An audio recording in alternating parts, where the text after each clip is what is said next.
Nossa saudação a você, ouvinte da Rádio Difusora do Paraná. Estamos começando mais um programa A Personalidade da Semana.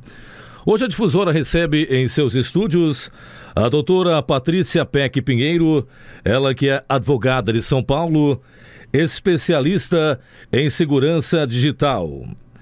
Ela integra o Instituto START, que tem a missão de levar mais educação em ética e segurança digital para as famílias brasileiras. A propósito, a doutora Patrícia esteve em Marechal Cândido Rondon na última quinta-feira, ocasião em que ministrou palestra para pais e responsáveis de alunos, principalmente crianças e adolescentes do Colégio Evangélico Martin Luther e também demais pessoas interessadas nesta temática. Doutora Patrícia, na verdade, como começou esse seu interesse pelos problemas vivenciados dentro do mundo da informática, dentro do mundo da digitalização? Bem, eu acredito que o interesse, sobre como a gente lida com comportamento e uso da tecnologia começou desde cedo. Eu, apesar de ter estudado Direito na faculdade, sou formada pela Universidade de São Paulo, eu já comecei com computação desde a minha adolescência, mas a gente sabe, quando passa pela Faculdade de Direito, como é importante a gente aprender mais, não só sobre ética, valores, leis, mas as consequências dos atos. E praticamente desde quando eu me formei, a partir do ano de 98, meus primeiros casos já eram casos digitais. Tinham muitos clientes empresas que já queriam fazer contratos, mas quando eu comecei a atender escolas, que foi perto do ano de 2003, 2004, foi quando começou aquele fenômeno do Orkut. Não sei se vocês, os ouvintes, lembram, mas eram situações em que aqui no Brasil a maioria começou a ter vontade de ter um perfil e algumas vezes abusava um pouquinho da liberdade de expressão, escrevia eu odeio alguém, eu odeio a escola, eu odeio a diretora, e é tão ruim, as pessoas começarem a odiar os outros na internet. Então, assim, eu comecei a trabalhar nesse tipo de projeto. Como a gente educa e orienta nesse uso ético, seguro, saudável da tecnologia. Eu já tinha uma atuação para combater fraude, evitar que as pessoas caíssem em golpes, na internet, quando vai fazer uma compra, alguma coisa nesse sentido. E com trabalho em escolas, a gente viu que podia ensinar o jovem, desde criancinha, a proteger a senha, a não se expor, mas também a ter uma atitude muito mais positiva, porque também na hora que ele escolhe a liberdade de expressão, tem que ter muito cuidado com os abusos. Os crimes digitais, na verdade, são práticas bastante comuns hoje em dia, em todo o mundo. Fazendo um comparativo de Brasil em relação a outros países, nós estamos num estágio avançado e que precisa de uma atenção especial, ou ainda é bem diferente se compararmos a países principalmente de primeiro mundo, doutora? Olha, a gente pode dizer que o brasileiro, em geral, ele adota bastante tecnologia na sua vida. Nesse sentido, a gente é bem avançado. E a criança brasileira, ela recebe, inclusive, um celular muito mais cedo do que a criança europeia, a criança na Ásia e a criança norte-americana. A média internacional para uma criança ganhar um celular é de 12 anos de idade. No Brasil, hoje, é de 8 anos de idade. Então, se a gente pensar, nós somos precoces no uso de tecnologias digitais, o que faz com que também sejamos muito também ingênuos. Então, isso facilita a atuação dos criminosos. Quando a gente pensa o combate ao crime organizado digital, a gente está numa desvantagem com relação a outros países.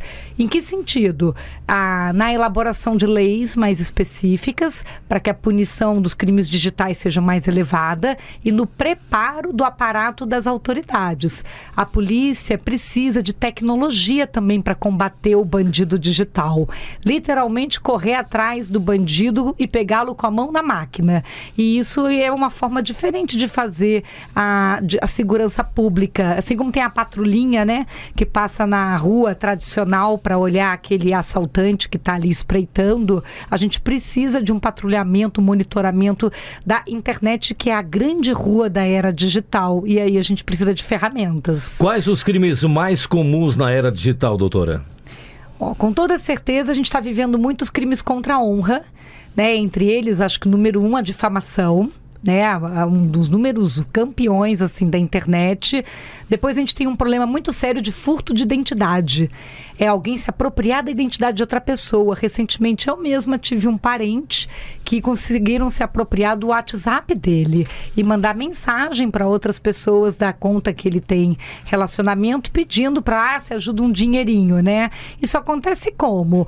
As pessoas conseguem passar facilmente, burlar aquelas senhas, né? As pessoas acabam usando senhas muito frágeis, então os criminosos assumem a sua identidade digital.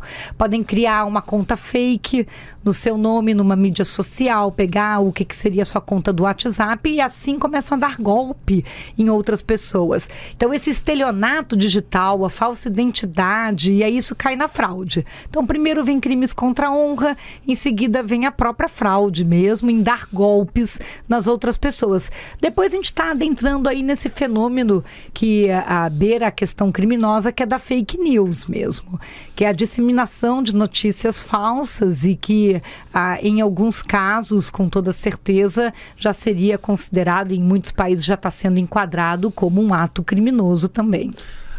Aumentou consideravelmente as compras via internet, doutora Patrícia. Como o consumidor deve tomar ciência de que, porventura, não estaria sendo enganado? Quais os cuidados que ele deve ter? Olha, continua sendo um princípio de conduta a cautela. A gente tem aquela questão da compra por impulso, né?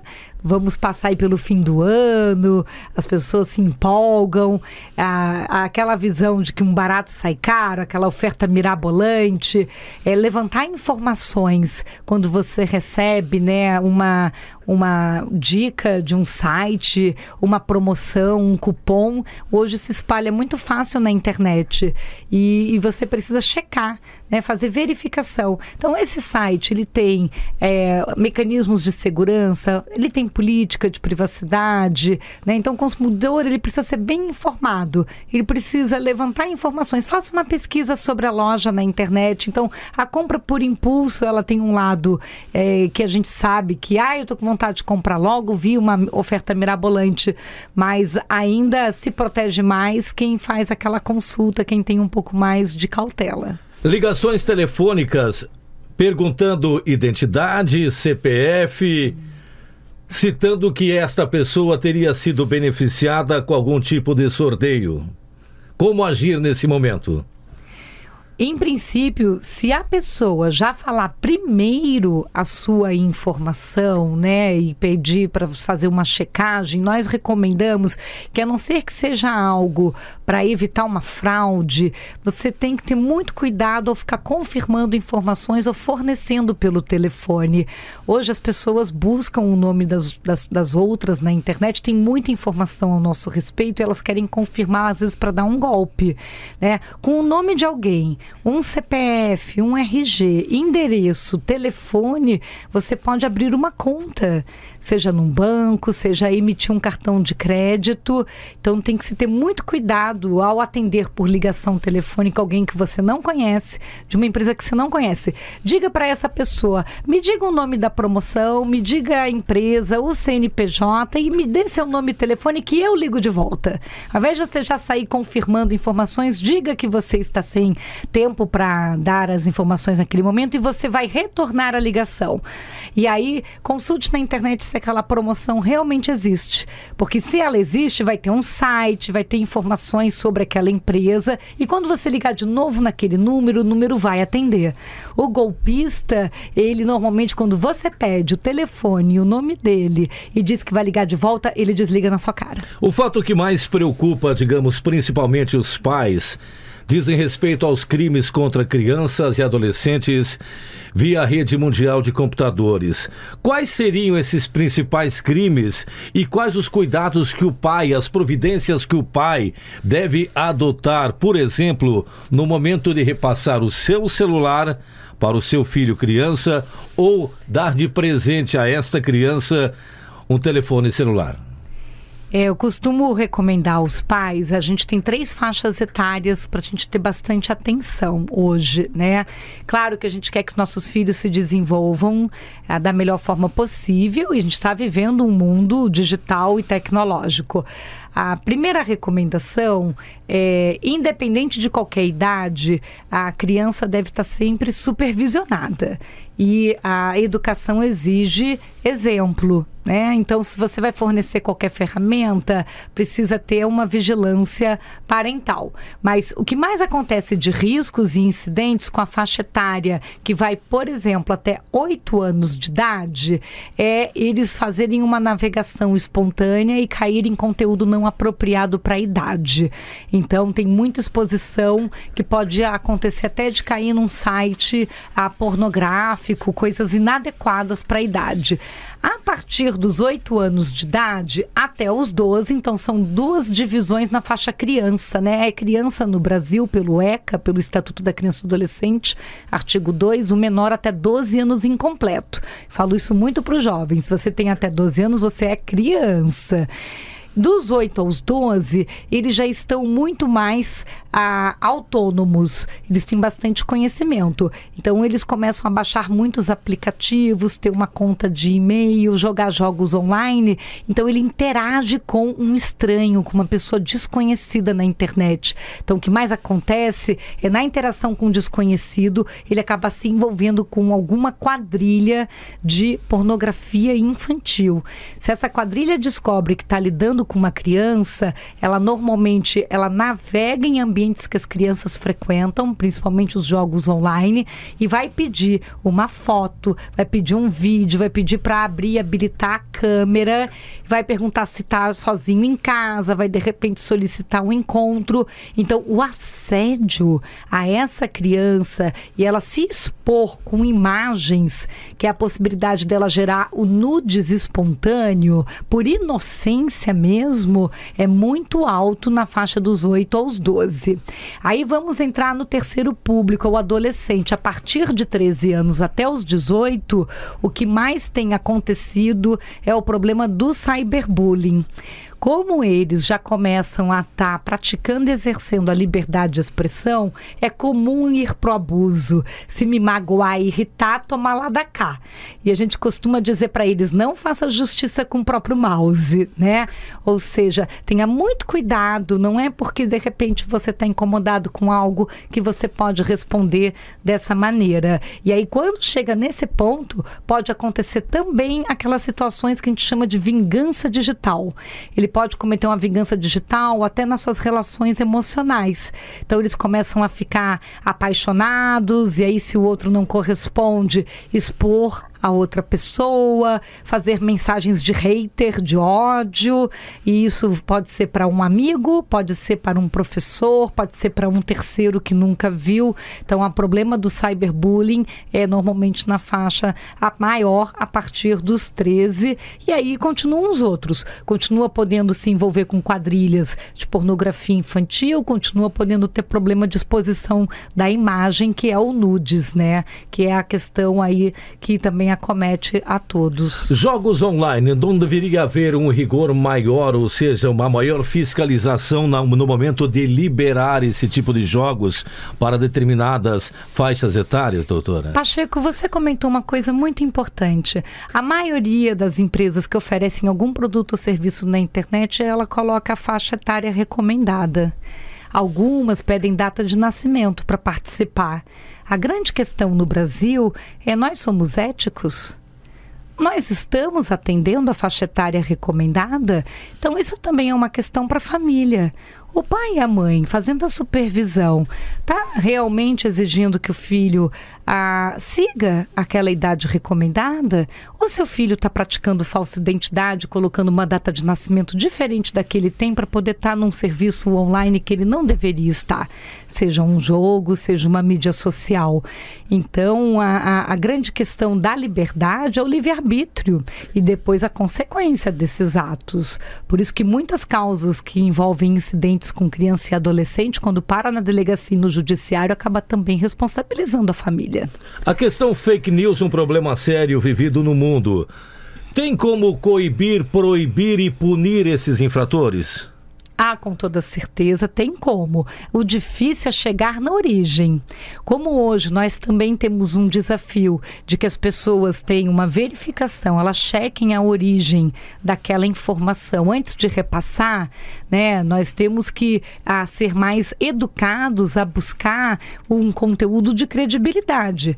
Quando alguém escuta a rádio, que nem agora está escutando, houve uma curadoria, houve uma seleção, né, de quem está falando, o que está sendo falado, quando se lê um jornal que tem um editorial. O problema hoje é que as pessoas acreditam em qualquer coisa que elas veem na internet, escrito por qualquer um, em qualquer lugar, e começa a ser repassado.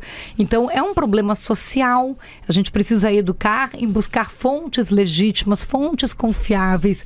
E aí, como a gente responsabiliza a todos? É muito complicado punir por um crime que se ele estiver sendo praticado por toda a sociedade, né?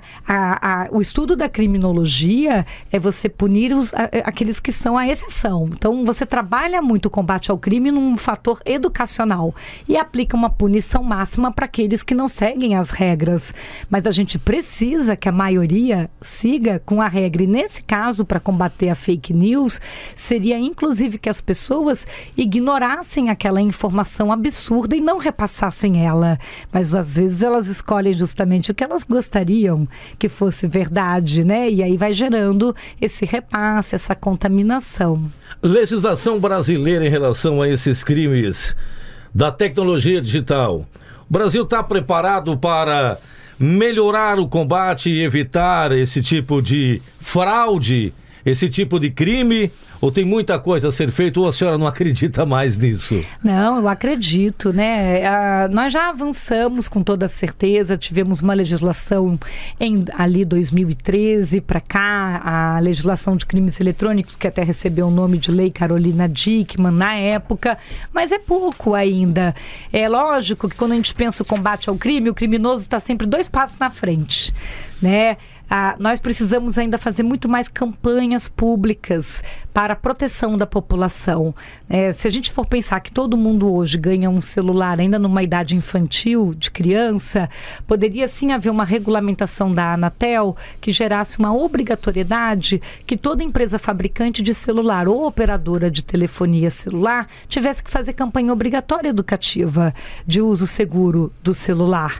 Assim como então a gente tem campanhas educativas na questão do trânsito para dirigir de forma adequada, há quanto tempo nós temos o carro como uma tecnologia de uso comunitário, coletivo, e até hoje você vê pessoas dirigirem sem cinto ou alcoolizadas, e nós temos lei, nós temos regras. Então, imagine que a tecnologia digital é muito mais recente na sociedade. Então, ele é um conjunto de coisas. Você precisa ter campanha educativa preventiva, você precisa socialmente que a comunidade exige e cobre que as pessoas sigam essas regras, precisa haver fiscalização, punição daqueles que são infratores de uma forma exemplar. Nossas leis deveriam punir com mais rigor quando um crime é digital.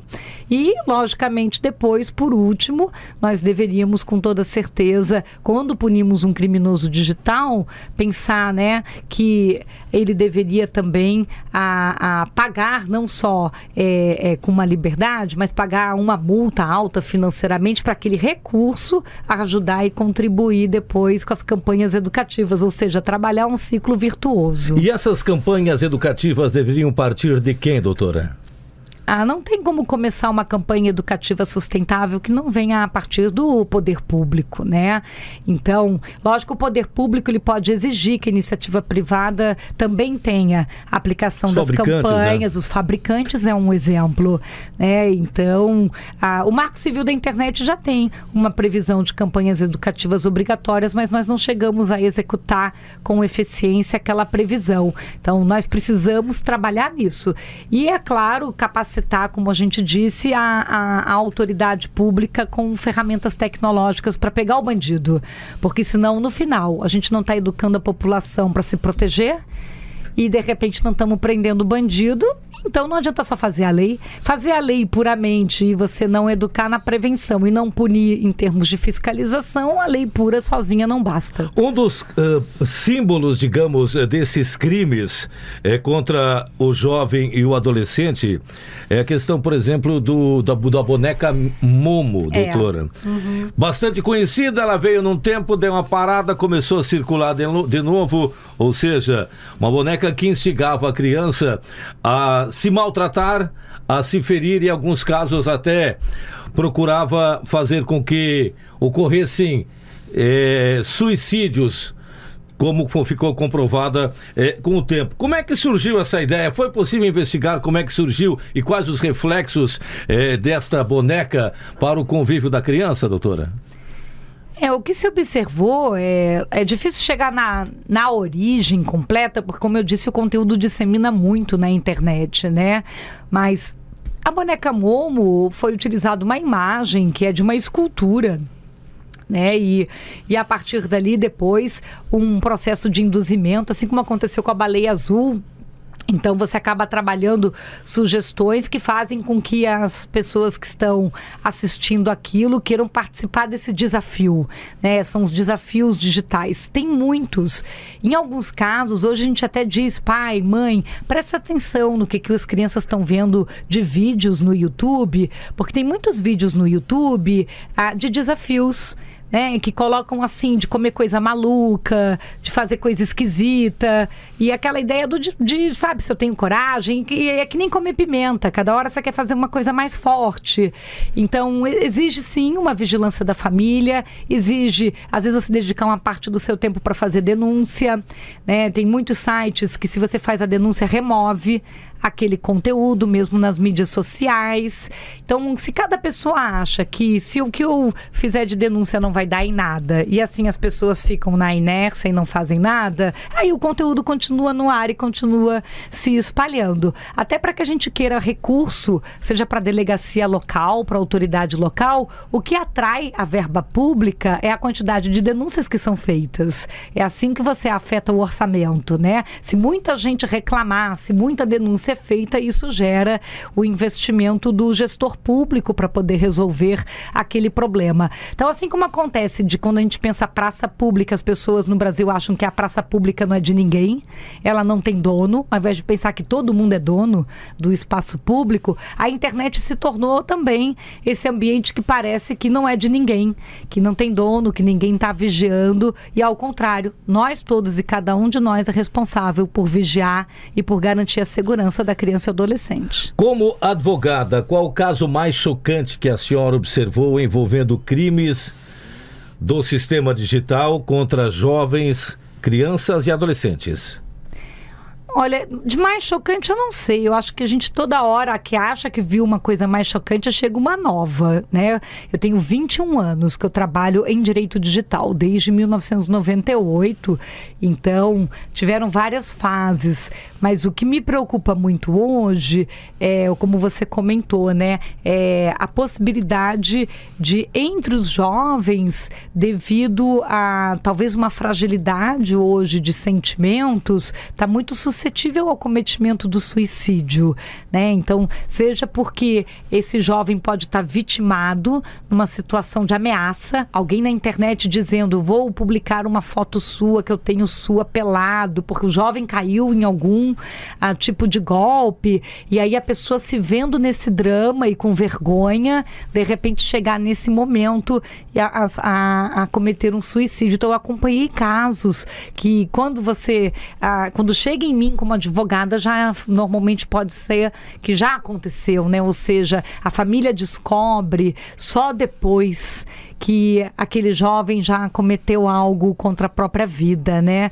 E fica um arrependimento da família de dizer, por que eu não olhei? Por que eu não estava próximo? Por que eu não sabia quem eram os amigos digitais? Por que eu não estava olhando o celular, o computador? Por que ficava sempre aquela porta do quarto fechada e eu não estava nem imaginando o que acontecia ali dentro? Aquela sensação de que porque está dentro de casa está seguro, mas a rua digital entrou dentro de casa. Então, as nossas paredes da casa e a porta tradicional não nos protegem mais como protegiam antes. Então, acho que o que me choca é ver crianças hoje de 6 anos sendo youtubers blogs, com canais de vídeo no YouTube e com imagens, com exposição do corpo que chegam até a Deep Web e que depois são vistas por quadrilhas de pedófilos, né? Então, essas coisas são chocantes.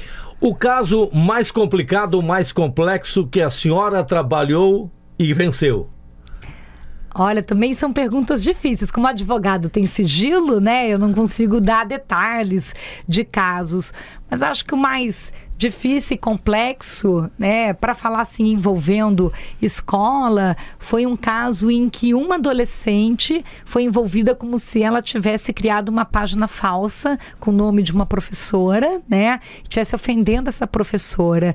E nós fomos identificar, verificar e fizemos investigação de tudo. Ela jurava que não tinha sido ela.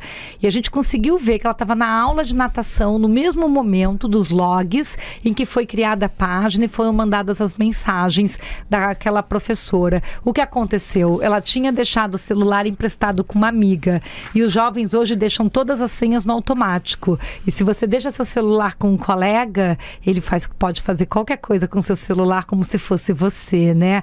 E aí o sentimento dela depois era muito ruim, né? Até no sentimento assim de que como minha melhor amiga pode ter feito isso comigo e viu que eu poderia ser, inclusive, retirada da escola, estava sendo acusada disso tudo, né? E ela jurava. E a gente conseguiu demonstrar, e a escola queria saber a verdade, as famílias queriam saber a verdade. Mas e se não tivesse levantado essas provas, se o equipamento é seu, está no seu nome, está no nome dos seus pais, o primeiro suspeito é você, a responsabilidade vai ser sua. Então a gente tem que ter muito cuidado. A senhora é autora de uma série de livros em torno de 22, segundo me consta, dentre outros trabalhos. O que vem a ser esse trabalho literário da sua pessoa, doutora? São obras, né, pela minha linha de pesquisa, sempre sobre o tema do direito, da tecnologia e comportamento, alguns deles voltados para a área de educação, outros mais de ponta, né, com assuntos relacionados à área de saúde, de inteligência artificial. Então, como é um assunto que eu venho pesquisando há bastante tempo, foi exigindo justamente escrever bastante, até para compartilhar esse conhecimento e a gente ir criando mais conteúdo relacionado. A senhora também preside um instituto que trabalha essa temática. O que vem a ser esse trabalho? O que esse instituto promove, doutora? O Instituto Start, ele foi criado em 2010 com uma campanha Família Mais Segura na Internet. A gente também tinha a campanha Criança Mais Segura na Internet, com o propósito de produzir conteúdos pedagógicos gratuitos e disseminar na comunidade escolar, para professores, para pais e para os jovens, para que a gente pudesse construir um Brasil digital sustentável, ou seja, ensinar a cidadania digital, ensinar sobre ética, segurança, o uso adequado. Então, como é que eu protejo a minha imagem, como proteger privacidade, como respeitar direitos autorais na internet. A questão não é proibir o uso, é ensinar como é que eu faço do jeito certo. Eu estive conversando com o pastor Ildemar Candides, que é o diretor do Colégio Martin Luther, e ele me dizia: Pacheco, estamos realizando um sonho de trazer a doutora Patrícia para cá. Há muito tempo nós estamos tentando que ela venha palestrar para os pais do Martin Luther. A agenda é tão complicada assim, doutora? É tão lotada? É lotada, é cheia mesmo. Às vezes a gente fica com vontade, quem dera, né, de poder atender a todos os pedidos, mas o Martin Luther, inclusive, um colégio muito querido, já certificou, né? A gente tem uma certificação no Instituto que chama Escola Digital Segura, que ajuda as escolas em termos de projeto a aplicar toda uma melhor prática para poder fazer prevenção e combate a bullying e cyberbullying, poder garantir que o uso da tecnologia está de uma forma mais segura e saudável e ajudar nesse processo, né, de orientação da família. Mas sim, hoje o ano ele é muito curtinho para a gente conseguir atender a todos os trabalhos. Eu não tenho só a questão, digamos, educacional, né? Eu atendo a clientes de vários setores, tem a consultoria, além de dar aula, E ter família, né? Também tenho 2 filhos, um menino e uma menina. Então, a minha agenda acaba que não consegue mais atender a todos. Dá para se dizer que advogado o que menos faz é ficar no escritório? Ah, sim. Hoje em dia é. Hoje em dia, ou a gente está com um cliente, ou a gente está no tribunal, né? Está com um juiz, isso é. Ou está na faculdade dando aula. Em que se constitui a sua clientela em especial? Hoje a clientela, o meu foco é empresarial, são as instituições públicas e as empresas. Então, eu sempre apoiei num trabalho de trazer essa cultura de uso de tecnologia nas empresas. Então, sou da área mais empresarial, então com contratos, com políticas, mas depois como proteger a marca e a reputação na internet. Muitas instituições, quando começaram a ter as mídias sociais, e mesmo lá atrás, elas tinham um problema de alguém registrar um domínio, fingindo ser a empresa, até para dar golpe nos outros, né? Mais recentemente, quantas empresas sofreram problemas com a criação de boleto falso? Até a instituição de ensino sofreu com isso, de alguém mandar um boleto falso para um cliente. E aí, se você paga errado, paga dobrado, aqui em Rondônia, né? Já aconteceu várias vezes, em nossa microrregião também. Exatamente. Pessoas lesadas pagando coisa que, teoricamente, já teria pago, né? Isso, e aquela instituição não enviou, né? Então, a gente vive, assim, um problema que nós temos uma previsão da boa-fé, né? Dentro do Código Civil, mas a gente está aí com muita gente de má-fé espalhada e você precisa ajudar, às vezes, as próprias instituições. Como é que eu diferencio alguém falso, fingindo ser eu, do meu eu verdadeiro, né? Então, esse é o tipo de trabalho. Como é que a senhora observa como cidadã, como ser humano, chegar a esse ponto de ter tantas pessoas querendo levar vantagem, independente do mal que venha a fazer aos outros? Eu acho que no final a gente está com um problema que foge da lei. Eu acho que o problema moral, ele chega até a ser um problema de não só princípios, mas talvez uma falta de entender que há consequências maiores para os atos. E há momentos que a justiça não é só dos homens, né? Você tem que acreditar numa justiça maior, uma justiça de Deus, talvez uma questão ideológica, filosófica ou até mesmo espiritual. Então, hoje você vê que há um sentimento de inconsequência generalizado. Se um jovem hoje pode, num jogo online, querer hackear o jogo para se dar bem e ter vantagem com relação aos coleguinhas, né? Uma criança que mente a idade, uma criança que está mentindo desde criança, o que vai evitar que ela vire um estelionatário e um fraudador? Só um pouco mais de má influência pode gerar esse caminho, né? Quando você começa a quebrar regras e quebrar leis, você começa a quebrar a regra do cinto de segurança da bebida alcoólica, o que evita depois uma mentira em termos de problemas conjugais, de uma pessoa trair a outra, uma mentira de mentir num currículo para poder conseguir uma vaga de emprego, preenchimento falso de documento, depois você está virando também um golpista por aí. Então é sempre um problema de ética. E muitos países que conseguiram reduzir criminalidade começando a ensinar desde criancinha, não minta, fala a verdade. A questão é educação no Brasil? É educação. Essa é com certeza o nosso maior problema. Como o pai e a mãe devem agir? Com exemplo.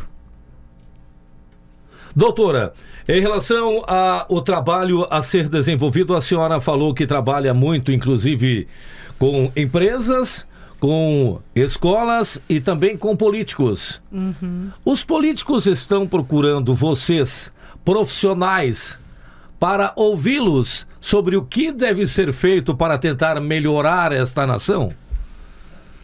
Eu trabalho muito com instituições públicas, né? Algumas com uma cultura maior de pensar políticas públicas, como acontece com o Sistema S, né? Por exemplo. Agora, quando você pensa políticos, não dá para generalizar. Políticos em geral. Uma coisa é você pensar legislativo, outra é executivo, outro quando você está numa camada ali mais dentro do judiciário, né? Eu acho que nós ainda temos um problema grande, de novo, de capacitação e formação. E se a gente está com um problema moral e ético desde a infância, a gente converte um adulto como? Não adianta alguém chegar hoje para mim, eu sou advogada, e falar: Peck, tem como você limpar minha reputação na internet agora? Não vou fazer. a gente recusa muito trabalho, né? Aí é uma questão até de cada um e questões de transparência e assim por diante. Mas pensando para o futuro, a formação do jovem que um dia vai ser líder no Brasil, que vai ser o próximo político do Brasil, aí eu acredito que nós podemos fazer um trabalho novo, né? Um trabalho para futuro. O pro agora, a gente com toda certeza ainda vai ter um desafio que ainda estamos com muitos problemas relacionados ao jeitinho brasileiro, ao problema de corrupção. A lei do Gerson, né? Querendo levar vantagem. A lei do Gerson, do levar vantagem, né? Mas aos que me procuram, querendo fazer um trabalho sério, normalmente pensando educação, como que eu resolvo do hoje para o amanhã, né? Esse nosso legado do passado ainda é um problema. Eu fui estudar fora do Brasil e eu consegui ter oportunidades de fazer pesquisa do doutorado na Alemanha, nos Estados Unidos, e qualquer lugar que você vai, e se você é brasileiro, você tem que estar o tempo inteiro provando que você está lá sério, comprometido, né? Que você não vai ser uma pessoa da balada, que você vai honrar, assim, sabe? Então, eu acho assim, a gente precisa melhorar. Tanto a marca Brasil quanto a marca brasileiro ser um sinônimo de qualidade, profissionalismo, porque temos um país muito bonito e não dá para parecer sempre que é sinônimo de esperteza. O setor policial do Brasil está preparado para investigar crimes cibernéticos? Ainda não. Eu acredito que a gente já tem. A gente fez avanços, criamos delegacias especializadas de crimes eletrônicos, mas todos com quem eu lido, trabalho, os próprios policiais, as próprias autoridades, eles próprios dizem que precisariam de mais recurso. Tanto recursos humanos, quanto treinamento, quanto equipamentos. O criminoso, ele desenvolve tecnologia, né? Hoje, o ataque de hoje, ele já é mobile, ele já ataca no celular, ele já ataca agora com a internet das coisas, dispositivos aí que estão nas cidades, né?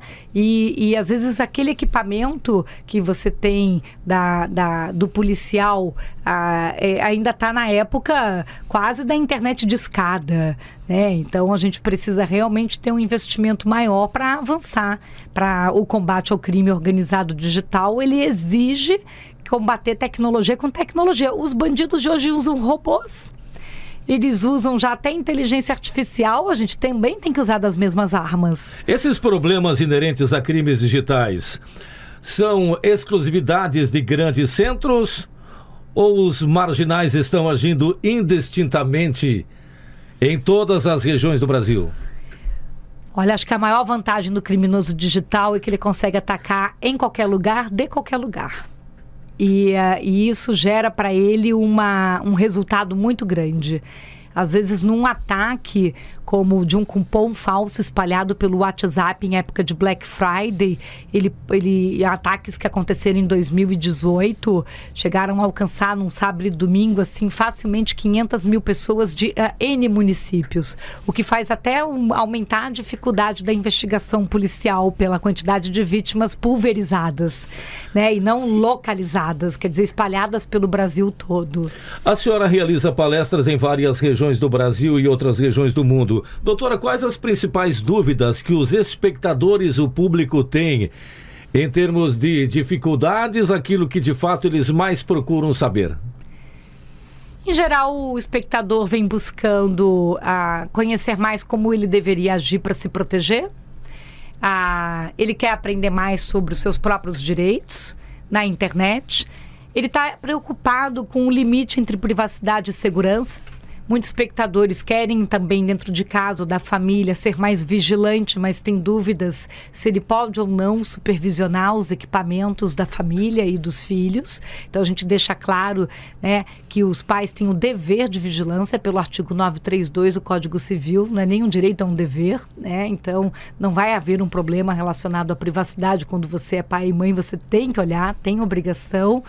E eles querem normalmente saber também um pouco sobre o que fazer, né? Quase assim, o pronto-socorro digital, né? O que eu faço? Com quem que eu falo se eu for vítima de alguma coisa? Porque as primeiras 24 horas são muito importantes. Você tem que preservar as evidências.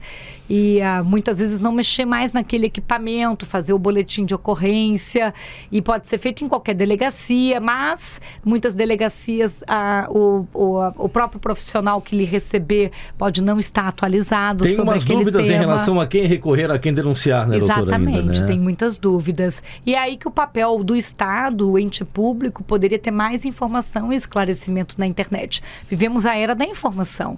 Deveria ser fácil fazer uma busca na internet e conseguir saber tudo isso. É claro que a senhora não vai poder falar, até porque não vai criticar seus colegas, mas os advogados brasileiros estão preparados para combater esse tipo de ação?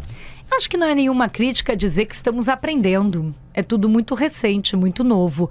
Para a gente preparar melhor os advogados, a gente teria que atualizar os cursos jurídicos. E aí isso vem a partir do próprio MEC, do Ministério da Educação, da iniciativa da OAB, de propor uma grade mais atualizada. A gente disseminou bastante cursos jurídicos no Brasil e eles já estão precisando de uma atualização, considerando toda essa mudança e transformação digital da sociedade. Se você muda a grade e exige uma atualização, e aí a atualização vai fazer com que quem saia da faculdade já tenha que saber disso tudo. Doutora, para encerrarmos nossa entrevista, internet segura para o seu filho, esse é o tema da palestra. O que vem a ser, o que se garante uma internet segura para o filho? A internet segura para o filho tem normalmente 3 eixos. Primeiro é a gente escolher tecnologia segura.